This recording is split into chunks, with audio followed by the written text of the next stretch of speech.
Sifat suami atau istri ini akan saling mempengaruhi. Bisa jadi suami mempengaruhi istri, bisa jadi istri mempengaruhi suami.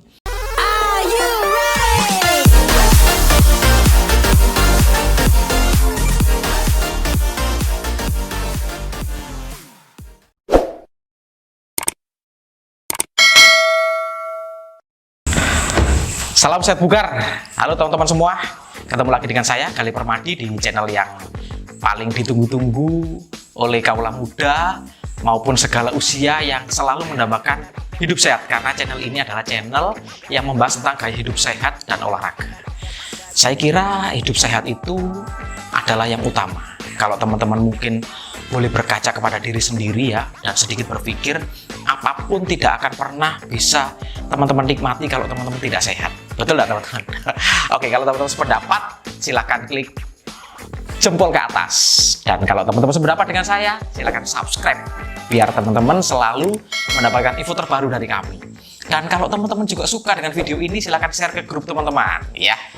Dengan itu teman-teman membantu kami untuk lebih semangat selalu membuat video-video sharing pengalaman pribadi maupun pengalaman orang lain yang bisa menginspirasi teman-teman untuk selalu menjaga kesehatan.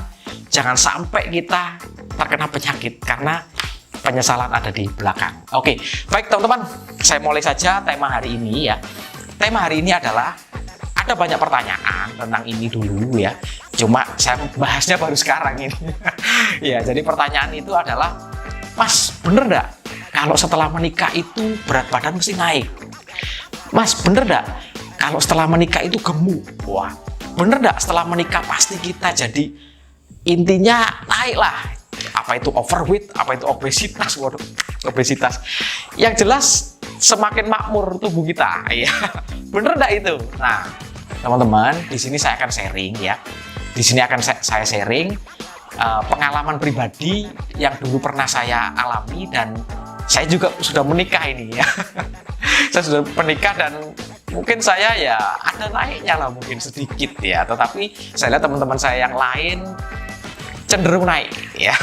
Dan studi dulu yang pernah saya baca adalah di buku Men's Health. Jadi buku itu adalah buku langganan saya waktu saya masih kuliah. Saya waktu itu kuliah di ilmu keolahragaan ya di Surabaya, dan saya selalu langganan majalah Men's Health. Dulu belinya di Jalan Belauran ya. Oke, baik teman-teman. Di buku itu menjelaskan ya, ada beberapa teori dan membenarkan bahwa orang setelah menikah itu cenderung naik berat badan ya. Teorinya adalah teori research model dan teori attractiveness model ya. Jadi teori ini kalau kita simpulkan ya, itu memang ada beberapa hal yang mungkin cenderung memang membuat hidup kita itu menjadi lebih nyaman ya, secara psikis lebih nyaman, dan beberapa hal yang berhubungan dengan makanan itu akan meningkat, dan yang berhubungan dengan aktivitas itu menurun. Nggak tahu kenapa, padahal harusnya kan kita dengan hidup berumah tangga kan harusnya kan kita kan mungkin banyak pekerjaan ya, tetapi coba kita lihat satu persatu ya. Yang pertama ya, dari teori itu yang pertama alasannya adalah kita hidup bersama teman-teman, hidup serumah. Artinya suami dan istri ini jadi hidup serumah. Bisa jadi kontrak, bisa jadi sudah punya rumah. Yang jelas lebih banyak pasangan itu kepingin punya rumah ya.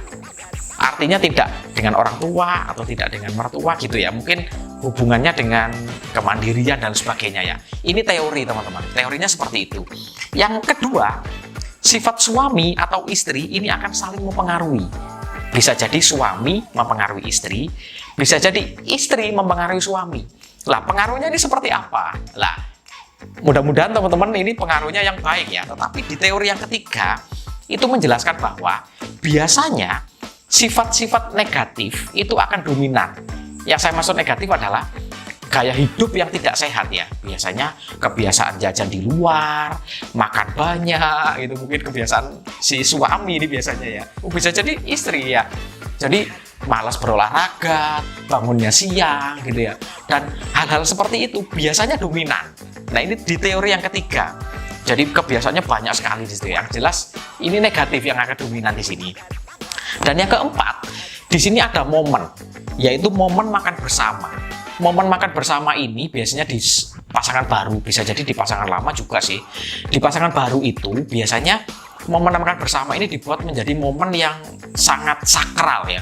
Habis bekerja pulang, ayo makan bareng, makan di luar gitu ya.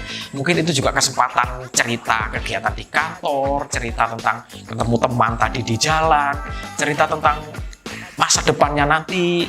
Mungkin cerita akan nanti malam minggu kita mau rekreasi atau liburan kemana. Nah itu momennya adalah di momen makan malam atau momen makan bersama. Makanya di situ momen makan itu akan disiapkan betul oleh istri, misalnya masak yang banyak ya, makan di luar misalnya, sampai suami masih di kantor itu ditanya nanti kepingin makan apa. Nah di situ hal-hal seperti itu tuh di momen pengantin baru itu pasti momen yang sangat sakral dan sangat ditunggu-tunggu. Makanya banyak teman-teman yang pengantin baru itu makannya jadi banyak, makannya jadi semangat karena selalu menunggu momen itu ya. Itu adalah di teori itu adalah yang keempat. Jadi itu alasan yang keempat. Nah ini alasan yang kelima atau alasan yang terakhir ya. Saya buat pendek aja, memang 1 sampai 5. Dulu di sana penjelasannya mungkin banyak. Ini ringkasannya teman-teman. Yang kelima ini adalah fokus hidup yang berbeda atau fokus hidup yang berubah. Artinya gini, fokus hidup yang dulunya atau awalnya itu fokus untuk mencari pasangan menjadi fokus untuk menjaga pasangan ya, atau fokusnya sudah berbedanya seperti ini.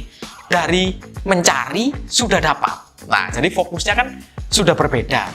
Lah otomatis biasanya ya yang fokusnya itu adalah mencari pasangan biasanya lebih ke menjaga penampilan, mungkin menjaga pola makan, nge-gym, olahraga. Ya itu tujuannya untuk menarik pasangan, untuk menarik lawan jenis biar kita segera mendapatkan pasangan ya. Tetapi pada waktu kita sudah dapat pasangan, fokus itu akan berubah. Lah perubahan fokus ini akan menyebabkan mungkin gaya hidup atau pola hidup kita ya berubah. Nah ini juga akan yang menyebabkan kenapa orang yang setelah menikah itu akhirnya naik berat badan. Baik teman-teman, kalau menurut saya ya intinya apapun yang kita alami, semuanya akan kita alami ya. Bagaimanapun ya di dunia ini tidak ada yang kekal. Yang kekal hanya satu, yaitu perubahan. Perubahan pasti terus ada. Tetapi bagaimana cara kita menyikapi, bagaimana cara menyikapi hidup ini biar kita selalu sehat terus, bugar terus, kalau bisa berat badan terjaga, apapun kondisinya, ya itu kembali lagi ke teman-teman. Jadi itu yang bisa saya sampaikan teman-teman. Mudah-mudahan ini bisa menjadi inspirasi ya, atau menjadi alarm khusus bagi teman-teman mungkin yang belum menikah biar siap-siap, jangan seperti kami yang sudah menikah terus kebiasaannya berubah menjadi negatif dalam hal gaya hidup sehatnya. Saya kira teman-teman tidak seperti itu, dan teman-teman semua yang sudah menikah juga ayo kita rubah gaya hidup kita yang negatif menjadi positif dalam hal kesehatan. Mungkin itu dulu dari kami teman-teman ya. Sekali lagi saya mengingatkan, apapun pilihan hidup kita itu adalah pilihan. Pilihan itu ada di tangan teman-teman.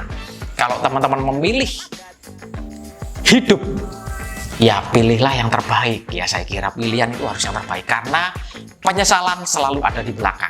Baik teman-teman, itu saja dari kami untuk kesempatan hari ini. Mudah-mudahan bisa menginspirasi teman-teman semua, dan salam sehat, bugar!